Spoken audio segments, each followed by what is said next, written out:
People deluded. Now, could Unai Emery find himself in a similar position like Pochettino? This was a point I was actually trying to make in, obviously, if you saw my video in regards to, I spoke about a few things with Balaguer saying that both Madrid clubs are monitoring our new Arsenal manager and things like that. People really didn't understand what I said. It's really, this is why I've given up explaining myself, because the majority of you got it, but there's always them idiots where it's just tone deaf.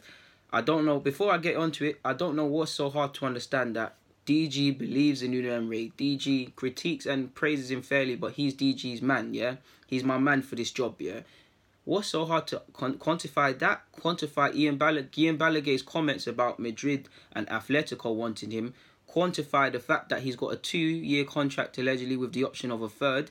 In them 2 years, I simply said, first and foremost, yeah, I think Arsenal wanted him, yeah? Arsenal clearly wanted him. But by the same logic, without my opinions on him, could they have went for a braver appointment, not in the credentials, but in the terms of people would have been like, wow, why did you do that, rightly or wrongly, if you got an Arteta? My thinking was, Unai Emery, he's obviously worked under this similar structure already. He's not going to complain. Imagine if you're Unai Emery, you come here, you fix up the squad and you get them playing in a sort of way, and you make it a somewhat an ideal scenario so that if you was to leave or lose your job, there's a good playing basis for a new manager. Let's just say the club were looking at Unai Emery as a safe appointment, someone that can do that and steady the ship before allowing someone that's untested like Arteta, or not Michael Carrick, but Michael Carrick's got ambitions to manage and he's in that same boat sort of thing. If you get where I'm going, I don't know what's hard to quantify with that. And on top of that, another point, back to Ian Balaguer. If my man's got 2 years with an option of a third, right, people, and them clubs there are looking at them, and Simeone's tenure at Atletico, I don't think it's going to end soon, but it might one day, yeah? And Madrid's a revolving door, essentially. I know Zidane's back there now, but you get the point, yeah?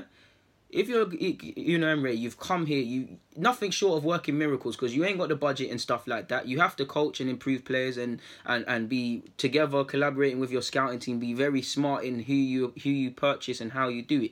Let's just say he does all of that, similar to Spurs. We'll get onto that, but let's just say he does all of that, yeah. And you get to that stage where you're thinking, all right, cool, the defense, we sorted out the defense, midfield, strikers, we're all doing what we need to do, but to get to that next level, we need to bring in a marquee player. We need to do this. We need to do that. And assuming Kroenke is still on the same vibe of you lot sort it out, I'm only gonna come and check on things if the money's not coming in. If he's still doing that, would you not think twice if you're Unai Emery? If you're just there, you're like, okay, cool. I've done all of this. I can't get to that next level because you're not allowing me to.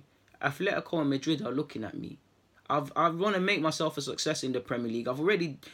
Getting Arsenal back in the top 4 is a success. So let's say he does that. But to kick on to the next level, it would feel impossible if you're not being given the money. If them two Madrid clubs, come looking for you, would you not be considering that, okay, cool, I can't do what I need to do at Arsenal. You're not allowing me to. I've made a success. I would want to win a league here and do other things, but you're not giving me the money that's financially able to do that. I can leave here knowing I've been a Premier League success. I've taken Arsenal back to where they belong or where they were previously.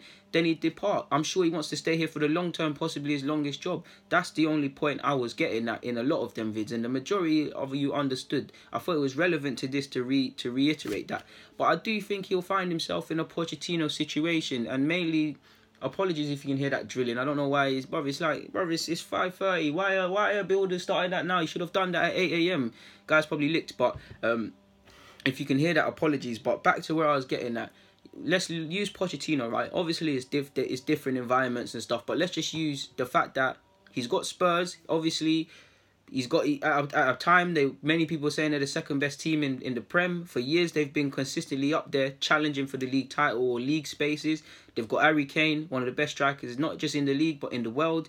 They've got a good defense. They've got this. They've got that, and the only thing they're missing now is significant investment. I say significant because they don't have to go out there and spend 100 million. They clearly need possibly another marquee sort of player to help Dele Alli and Harry Kane and Eriksen and them players there. Possibly a deep line midfielder, a top quality one. The players know it, because how many times have you seen Rose and whatnot speak in interviews? The manager knows it. The fans definitely know it. So they're at this fine niche where they're consistently getting in the Premier League, and they give a good run in regards to the league, but they're never realistically going to win the league or get there. When what you're seeing with Liverpool now and Manchester City, they're not going to get, or even Chelsea a couple of years ago, us included, you're not going to get there. So Pochettino must feel frustrated. If you've done all of these things, he has to have dealt with a lot of pressure to get them there. He's spent hours on the coaching ground. He's got them playing about 2 to 3 systems. He's got them doing all right in the champs and in the league. But to get to that next level, they need investment. And is it ever going to come? I'm sure Poch wants to stay at Spurs for the long term and win leagues and stuff. But is it realistic? Is it feasible if you're not going to be given the finances? So that's what I was saying in my previous one. Could Unai Emery find himself in this situation? I mean, there's a lot of similarities. I do think on one hand, Unai Emery, I wouldn't say he's happy to work under this, but let's not kid ourselves. He knew similar to PSG, you got to win champs and bring in marquee players. Coming into Arsenal with this regime is penny pinching, it's working within your means. Part of me feels to a degree he might have relished that because there's not that much pressure on one hand. On the other hand, there's a lot of pressure. So let's say he's come in now. He's done all his miracles and things like that. How much could you really aspire to improve us, really and truly? What realistic expectations could you have? You'd become quite angry. Imagine if you're Unai Emery. This side needs a lot. This side's been underachieving for years, but it's been inflated within the last 2 years. Yeah, people. Imagine like Pochettino, you do all of that, you clear out the dead wood, you get players off wages, you bring in your sort of men, you get them playing 2 to 3 systems, you get the belief back and things, and you just need that little bit more. Would you not become frustrated, people? Would you not want to move on? I think Unai Emery is going to do a good job and he's going to get us back going. But it's not just on him, because there's going to come a time he's going to need help with the P's. Because like, as much as he needs a centre-half, and he's clearly trying to do that, what the scouts have to do their job and find a decent centre half if we can't spend big money. But let's just say, like, imagine how frustrating it could be if, let's just say, it's a random example, but there's a centre half out there. The club don't have much money. The club that you want to buy him from are saying 30 million. You've only got 25. 5 million's got to come out of somewhere, innit, people? If they're not going to help him in that regard, you can see the frustration, people, because Unai Emery, this is a big challenge for him. This is a brave decision. He's got to come here, get rid of certain players, like I've already said, bring in certain players. He's probably, like I've said, if you put yourself in Unai Emery's shoes, you've probably discovered some stuff about yourself that you never knew because of how testing it is. Being a manager is tough. The Unai Emery of PSG is not the same as the Arsenal one. Same way Pep Guardiola's probably thinks differently in many aspects. At City, differently to Bayern Munich, and obviously at Barca. This is a very draining job that demands a lot of you. Why do you think Pep Guardiola took a sabbatical? Unai Emery is probably discovering himself a bit more. Like, he's probably thinking, am I getting my messages right to the players and things like that? Can I communicate it in a different way? There's all different sort of things. So if he was to come through all of this positively, which I believe in him, get us more competitive, get us a good, let's say a good base, get us back to a good base to aspire for different things, and he's not being given the money to realistically either accelerate that or aid the cause, would you not become frustrated and want to keep it moving? I say this because what I like about Unai Emery is he likes Iwobi clearly, because he always says it, but, and big up Iwobi, I love him too. He's not like Wenger in the sense that he obviously likes the player, so please don't get caught on my terminology, but he don't love Mesut Ozil, he don't love Aaron Ramsey, he don't love Arsenal, because he's not like Wenger. Whether it was because he was afforded a comfy position to underachieve, or he genuinely loved the club and fell in love with the idea of the stadium and stuff, there's that. He has a good relation with players, but he's not like Wenger and Mesut Ozil sort of thing, and we like what he does on the field. So if we use that same logic and quantify it to Arsenal, yeah, he might have wanted to win league titles, yeah, he might like the fans, the players and his job, but if he can't achieve what he wants to achieve, would you not keep it moving, really and truly? And if we look at Pochettino, Poch is doing his thing at Spurs, and everything I've said, he's linked with United. If you're Poch, would you not consider United? I'm not making a vid about that, but would you not consider it? So by that same logic, this video isn't about Guillaume Balaguer's comments, but just to use that as an example, I've said, all the points I've said, keep them in your head. If you're not being given certain things, and I don't know, Atletico say, yeah man, Simeone is leaving, come do this for us, we'll give you this, we'll give you that. Madrid say, come, we'll give you this, we'll give you that. You would be inclined to want to go to that, or it would tempt you sort of thing. So I think he's going to find himself in a Pochettino situation where he's just going to become, don't get me wrong, I'm not saying frustrated and he's going to leave, but very peed off. Like, you probably have to concede that he can't do what he wants to do in past getting top 4, getting Champions League and things like that. Obviously, I hope for the random Leicester season or whatever, but them things don't typically happen. He knows it himself. Unai Emery is a smart man. He probably knows it's up to me, isn't it? It's up to my coach and it's up to the players to listen to what I'm saying for us to get anywhere, because the money's not coming in. Obviously, money can make things better. Pouring money doesn't help at things, but money can make things better. It's easier to fix things when you've got 100 million. It's a bit harder when you've got £10 and a handshake, isn't it, people? Do you get what I'm saying? So I think he's going to find himself very frustrated, like us fans. I think Unai Emery is going to get us back playing to a decent level, doing decent things, and we're just going to, similar to how he was a couple of years ago. Like, I personally feel Arsenal Football Club, we love this, not us, but we love this project business, man. It goes beyond Wenger. We love the project. We love the project because away from Unai Emery, we have to give him it's none of it's his fault, but we need to give him 2 or 3 years to do his own project because he's come into the club and there's a lot. That's another 2-3 years. What was said when we moved from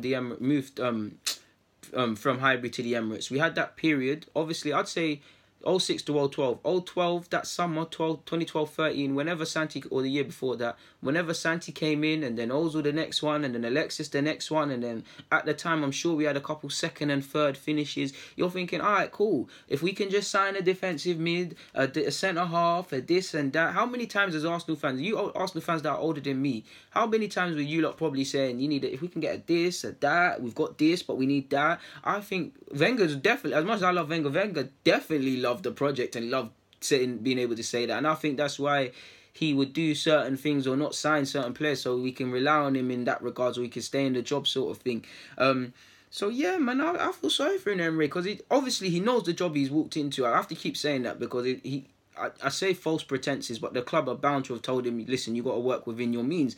So yeah, but he's got to become frustrated because this is an opportunity for Emery to, I wouldn't say boost his esteem because everyone knows he's a good manager, but there's people out there, idiots out there that probably don't rate him too tough because of the PSG stuff. So if he comes here, even though he won titles there, if he comes here, reinvents himself, shuts up all the comments about can he do it in the Prem and all of these things, you'd be frustrated. I'm sure he wants to win a league title at Arsenal, but how feasible is it that within these 2-3 years, if he gets decide how he wants to play, gets his players, as we continuously say, how feasible is it that we can challenge for a league title? I don't think it is. Obviously, you get them weird seasons, and at the end of the day, regardless of if players are bought for big money or whatever, it's 22 players playing 38 games in the Premier League season. Anything really and truly can happen, but that's just me looking at it from a Disney Channel sort of vibe, man. I do think he'll find himself in that situation. If he's and the key reason as to that, the only similarity is the funds, people. I've said all of this in a lot of vids, and this is obviously I touched upon the comments about the Guillaume Balaguer, Atletico Madrid, and somewhat Unai Emery could have been used because of his expertise, and then the club will go and do something else. I'm sure many of you got the comments first time, but I thought I'd add them into this vid. But the main point is, I just think he's going to become, again, don't look at frustration and I'm saying he's going to throw his toys down. I just think he's going to, maybe even the right word is disheartened, because I think even Pochettino's become disheartened, because you must know that the money it's not coming in, and you also need to remember that these lot are head coaches. They're not managers like Ferguson and Wenger again. They don't have says in the club like that. They're head coaches. So 9 times out of 10, I won't say their players are being bought for them, but their players are being bought for them. So it's a source. I can see it being a source of frustration, man. Especially if the club really want to get back and stuff like that. Because as much as I think he knows the role he's walked into and the money and stuff. But the same logic, if they've told him they want to get back to the top and stuff like that, and they're not back in their chat, you'll get quite mad, wouldn't you? But I've got nothing more to add on that, so I'm going to keep it moving, people. Deluded. If you wish, comment, subscribe, and do the rest.